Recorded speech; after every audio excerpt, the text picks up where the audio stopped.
Guys, naday tag repair nga TV no nga 62 inches nga sharp. Nara yang remote magboy tayo bako ni pakita nyo ron karon naukban na nako ni. Nara yang remote no. Gabrihan na nako ni guys pero ato pa ni check ko no kung sa diferensya kay anduda nako kapasitor ang gubaan ni. Na guys pakita nako nyo guys ha. Ano? Muni yang kuan guys muni yang power supply din na pita. Muni ang yang CPU no.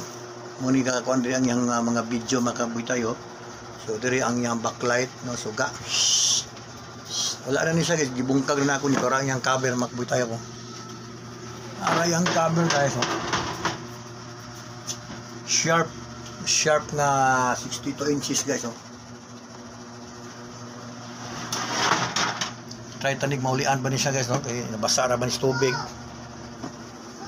Kay nabasaan siya sa tubig kay no medyo gitaya gani siya no. Gitaya nabasaan siya sa tubig. Nya doon ako nakita guys kapasitor ni borot. There is my power supply. There is my power supply guys nga napay resistor nga medyo ning itom na oh. Araw. No resistor murag naluto na guys. Tanaw pa nato na sa yang value ana mabuhay tayo. Kay basig kaloy anda ni maulian. No ato ning i-try guys no para maulian siya muguwa na ni ang yang salida mga putay nga ako ipakita ninyo guys. Hey guys, ang akong repair nga sharp mga kaboy tayo na flat screen no 62 inches. Kaloyan guys, nag-anda na guys oh. Anda na guys oh. Kuba yang kapasitor guys, yung burot no. Naya yung remote no. Dua ka kapasitor yung burot.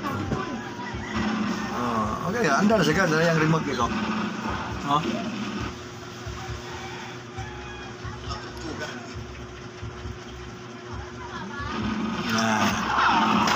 Okay na guys, okay ng TV nga flat screen 62 inches sharp.